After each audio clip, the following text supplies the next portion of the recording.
Shalom dan selamat pagi. Selamat beribadah di rumah masing-masing. Syukur kepada Tuhan dikala kita menjalani suasana PKP yang masuk fase yang keempat. Kita masih ada kesempatan dan peluang untuk mendengar firman Tuhan secara online setiap minggu. Puji Tuhan. Terima kasih juga kepada Kepimpinan Gereja SIB Taman Puliwa atas kesempatan untuk saya menyampaikan firman Tuhan pagi hari ini. Sebelum kita mau mendengar firman Tuhan pagi hari ini, suka untuk saya mengajak saudara yang saya kasih dalam nama Tuhan Yesus, teman-teman yang ada di rumah masing-masing, mari saya ajak kita berdoa bersama-sama untuk memulakan pendengaran firman Tuhan pagi hari ini. Mari saya ajak kita berdoa. Bapa yang kami kenal dan kami kasih dalam nama Tuhan Yesus, terima kasih Tuhan atas kesempatan pagi hari ini untuk kami belajar firman Tuhan. Walaupun kami dipisahkan secara online pada pagi hari ini, pendengaran firman Tuhan, tapi kami bersyukur karena masih punya kesempatan untuk mendengar maupun menyampaikan firman Tuhan pagi hari ini. Sertai hamba-Mu untuk menyampaikan firman Tuhan pada pagi hari ini. Berikan saya hikmat lewat Roh Kudus yang akan memimpin hamba-Mu daripada awal permulaan sehingga akhir penyampaian firman Tuhan ini. Terima kasih Tuhan, dalam nama Tuhan Yesus hamba-Mu sudah berdoa. Amin. Puji Tuhan, sekali lagi terima kasih atas kesempatan yang sangat indah untuk kita sama-sama belajar firman Tuhan pagi hari ini. Sesuai dengan tema khotbah bulan Mei adalah baptisan. Apakah yang dimaksudkan dengan baptisan? Dalam Perjanjian Lama, baptisan diartikan sebagai menyelam. Salah satu sakramen gereja meniadakan pekerjaan penyunatan yang dipegang oleh kaum Yahudi sebagai ajaran dan upacara paling utama dan penting. Di antara orang-orang Yahudi, khususnya pada zaman Tuhan Yesus lahir, baptisan juga diartikan sebagai satu upacara, tanda masuk ke dalam suatu kelompok atau persekutuan tertentu. Dan juga diartikan sebagai satu upacara pembersihan dari dosa-dosa. Itulah yang dimaksudkan dengan pengertian baptisan. Dan satu lagi, yaitu di antara orang-orang Kristen yang mula-mula, baptisan terutama sekali merupakan upacara yang berarti bahwa seseorang bersatu dengan Yesus Kristus dalam kehidupan, kematian, dan kebangkitannya, dan sebagai tanda bahwa seseorang menjadi anggota umat Allah. Saudara yang saya kasih dalam nama Tuhan Yesus, firman Tuhan kali ini saya ambil dari Petikan Kisah Para Rasul pasal 2 ayat 38 sehingga 39. Jawab Petrus kepada mereka, "Bertobatlah dan hendaklah kamu masing-masing memberi dirimu dibaptis dalam nama Kristus untuk pengampunan dosamu, maka kamu akan menerima karunia Roh Kudus. Sebab bagi kamulah janji itu dan bagi anak-anakmu dan bagi orang yang masih jauh, yaitu sebanyak yang akan dipanggil oleh Tuhan Allah kita." Haleluya, puji Tuhan. Jemaat yang saya kasih dalam nama Tuhan Yesus, peristiwa ini terjadi ketika tiba hari Pentakosta, di mana Yesus benar-benar memegang perkataannya yaitu menepati janjinya dengan mengirimkan apa yang telah dijanjikan oleh Bapa. Karena pada hari Pentakosta terjadi seperti apa yang dikatakan dalam firman Tuhan, Kisah Para Rasul pasal 2 ayat 1 sehingga 4. Ketika tiba hari Pentakosta, semua orang percaya berkumpul di satu tempat. Tiba-tiba turunlah dari langit suatu bunyi seperti tiupan angin keras yang memenuhi seluruh rumah di mana mereka duduk. Dan tampaklah kepada mereka lidah-lidah seperti nyala api yang bertebaran dan hinggap pada mereka masing-masing. Maka penuhlah mereka dengan Roh Kudus, lalu mereka mulai berkata-kata dalam bahasa-bahasa lain, seperti yang diberikan oleh Roh itu kepada mereka untuk mengatakannya. Saudara, ketika peristiwa itu terjadi, ada ramai orang Yahudi di Yerusalem pada perayaan hari Pentakosta. Mereka segera berkumpul untuk menyaksikan dan mendengarkan dengan penuh rasa bingung dan rasa heran. Petrus menjelaskan kepada mereka apa yang telah terjadi. Roh Kudus telah dicurahkan seperti apa yang dikatakan oleh Nabi Yohanes. Lebih-lebih lagi karena Yesus yang telah disalibkan oleh orang-orang Romawi dan Yahudi telah bangkit dari kematian dan telah diangkat ke surga. Kemudian ia mencurahkan Roh-Nya atas murid-murid yang sedang berdoa di ruang atas. Saudara, ketika Petrus berbicara di hadapan kumpulan orang banyak itu, dalam kuasa Roh, menyatakan akibatnya perbuatan orang Romawi dan Yahudi. Sehingga kan orang-orang Yahudi dicekam rasa ketakutan dan rasa bersalah dan bertanya kepada Petrus, apakah yang harus kami perbuat, saudara-saudara? Petrus menjawab dengan kata-kata yang penting seperti sebuah ajakan atau peringatan kepada orang Yahudi. Dari jawaban Petrus itu kita menemukan 3 pola penting bagi kehidupan jemaat dan kuasa rohani, dan inilah juga amalan dan cara yang dilakukan oleh rasul-rasul untuk memulaikan gereja yang mula-mula di dalam kitab Kisah Para Rasul. Tiga pola penting itu ialah kata bertobat, kata dibaptis, dan kata menerima. Pertama, kita akan membicarakan tentang kata bertobat. Apakah yang diartikan dengan kata bertobat? Ada 2 perkara yang kita harus belajar bersama-sama pagi hari ini. Kata bertobat itu berbicara tentang berbaliklah dari dosa dan berserah kepada Tuhan. Saya ulang, berbaliklah dari dosa dan berserah kepada Tuhan.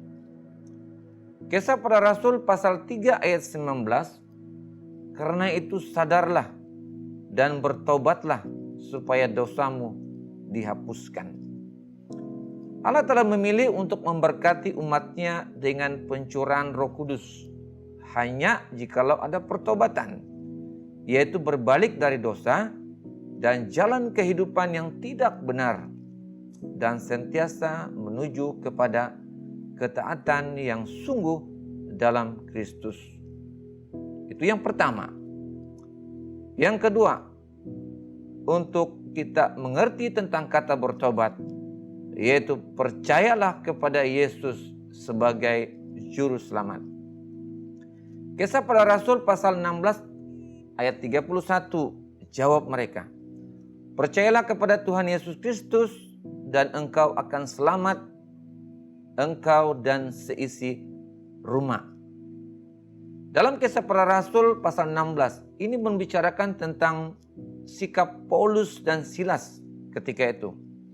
Ketika mereka menghadapi penderitaan dan dalam pelayanan, mereka tidak bersungut-sungut atau menyesali panggilan Tuhan di dalam pelayanan.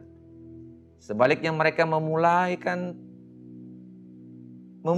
Tuhan dengan puji-pujian dan menyaksikan iman mereka bahwa Tuhan berdaulat atas apapun yang terjadi dalam hidup mereka. Sikap Paulus dan Silas itu menjadi kesaksian yang membuat kepala penjara dan seisi rumah bertobat di dalam Tuhan. Seterusnya kita akan belajar pola yang kedua, yaitu kata dibaptis. Apakah yang diartikan dengan kata dibaptis? Yang pertama yaitu dibaptis dalam air. Markus pasal 1 ayat 4 hingga 5 dan 8. Demikianlah Yohanes Pembaptis tampil di padang gurun dan menyerukan, bertobatlah dan berilah dirimu dibaptis, dan Allah akan mengampuni dosamu. Lalu datanglah kepadanya orang-orang dari seluruh daerah Yudea dan semua penduduk Yerusalem, dan sambil mengaku dosanya, mereka dibaptis di sungai Yordan. Aku membaptis kamu dengan air, tetapi ia akan membaptis kamu dengan Roh Kudus. Saudara, apakah yang dimaksudkan dengan istilah dibaptis? Menurut petikan ini, istilah dibaptis berarti dicelupkan atau diselamkan, sehingga diartikan kepada baptisan selam. Yohanes menyerukan, bertobatlah dan berilah dirimu dibaptis. Maksudnya suatu baptisan yang berarti pertobatan, mengarahkan kepada perubahan hidup dan tujuan, yaitu tindakan berbalik dari dosa dan menuju kepada kebenaran. Yohanes Pembaptis mempersiapkan jalan bagi Yesus dengan menyampaikan khotbah-khotbah pertobatan, menjangkau orang-orang dari seluruh daerah Yudea dan penduduk Yerusalem, dan sehinggakan ramai dari mereka telah dibaptis. Seterusnya berbicara tentang petikan baptisan, yaitu terimalah baptisan sebagai kebangkitan kepada hidup yang baru. Roma pasal 6 ayat 3 dan 4. Atau tidak tahukah kamu bahwa kita semua yang telah dibaptis dalam Kristus telah dibaptis dalam kematiannya. Dengan demikian kita telah dikuburkan bersama-sama dengan Dia oleh baptisan dalam kematian, supaya sama seperti Kristus yang telah dibangkitkan dari antara orang mati oleh kemuliaan Bapa, demikian juga kita akan hidup dalam hidup yang baru. Kolose pasal 2 ayat 12, karena Dia kamu dikuburkan dalam baptisan, dan di dalam Dia kamu turut dibangkitkan juga oleh kepercayaanmu kepada kerja kuasa Allah yang telah membangkitkan Dia dari orang mati. Seterusnya dibaptis dengan iman dan ketaatan. Ibrani pasal 11 ayat 7, karena iman maka Nuh dengan petunjuk Allah tentang sesuatu yang belum kelihatan, dengan taat mempersiapkan batra untuk menyelamatkan keluarganya. Dan karena iman itu ia menghukum dunia, dan ia ditentukan untuk menerima kebenaran sesuai dengan imannya. Seterusnya yang ketiga, yaitu kata menerima. Apakah yang diartikan dengan kata menerima? Ada dua pola penting yang kita akan belajar bersama-sama, yaitu berbicara tentang menerima janji Bapa. Kisah para Rasul pasal 1 ayat 4 sehingga 5. Pada suatu hari ketika ia makan bersama-sama dengan mereka, ia melarang mereka meninggalkan Yerusalem dan menyuruh mereka tinggal di situ, menantikan janji Bapa yang demikian katanya, telah kamu dengar daripadaku. Sebab Yohanes membaptis dengan air, tetapi tidak lama lagi kamu akan dibaptis dengan Roh Kudus, yaitu karunia yang dijanjikan Bapa adalah baptisan dalam Roh Kudus. Seterusnya kita akan belajar berbicara tentang kata menerima, yaitu dipenuhi dengan Roh Kudus.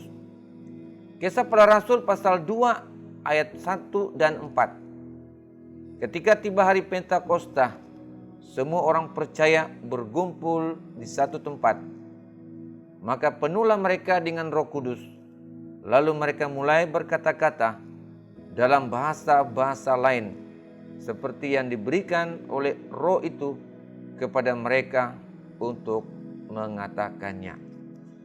Saudara yang saya kasih dalam nama Tuhan Yesus, berani menyatakan kebenaran dan tidak berkompromi dengan dosa seharusnya ada pada kita semua. Seperti mana Petrus lakukan terhadap bangsa Yahudi. Orang-orang Yahudi dicekam rasa ketakutan dan rasa bersalah atas perbuatan mereka. Namun kita harus lemah lembut dalam menegur orang yang berbuat dosa. Kita juga harus berbelas kasihan terhadap mereka yang telah berdosa dengan mendoakan dan membimbing mereka agar mereka bertobat dan mendapat pengampunan Tuhan. Kebenaran firman Tuhan memang keras buat hati orang yang berbuat dosa. Namun saat diterima dengan penyesalan dan pertobatan, firman Tuhan membawa kedamaian dan sukacita. Buat kita yang merasa ditegur oleh firman Tuhan, jangan marah kepada yang memberitakan firman Tuhan. Bersyukurlah kepada Tuhan karena adanya kesempatan yang Tuhan berikan bagi setiap orang yang dikasihinya. Yang terbaik adalah bertobatlah. Juga jangan ragu memberitakan firman Tuhan kepada orang lain, agar mereka pun beroleh kesempatan ditegur dosanya dan bertobat. Saat Anda sedang menderita karena melayani Tuhan, ingatlah bahwa ketekunan dan kesetiaan Anda merupakan kesaksian bagi orang lain. Upah kesaksian penderitaan Anda adalah jiwa-jiwa yang bertobat. Sekian, salam kasih untuk semua jemaat Puliwah.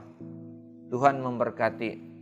Dan sebelum saya berdoa, mari saya ajak kita semua jemaat yang saya kasih dalam nama Tuhan Yesus, dimanapun Anda berada, berikanlah diri kita untuk terus setia kepada Tuhan dalam suasana PKP yang masuk fase yang keempat, supaya kita sentiasa ingat akan janji-janji Tuhan untuk setiap kita yang betul-betul berharap kepada Dia.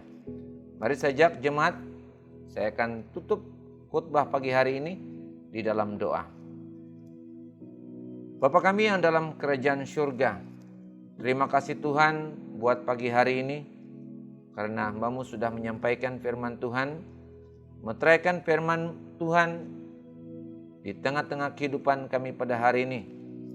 Dalam suasana PKP yang masuk fase yang keempat, berikan kami kekuatan, kemampuan, kebijaksanaan untuk melalui semua ini Bapa, di dalam menangani berhadapan dengan COVID-19. Bapa di surga, berikan kami hikmat seturut rencana-Mu Tuhan, supaya kami sentiasa memiliki hidup yang dari Tuhan, supaya kami tetap kuat dan tetap setia berdoa dan tetap berharap kepada Tuhan dengan sungguh-sungguh. Terima kasih atas firman pagi hari ini, meteraikan itu dalam setiap kehidupan kami, supaya kami hidup terus mengandalkan Engkau dalam suasana apapun Bapa. Biarlah kami hidup sentiasa mengandalkan Engkau dengan sungguh-sungguh. Terima kasih Tuhan, terpujilah Engkau Tuhan. Dalam nama Tuhan Yesus, hamba-Mu sudah berdoa. Amin.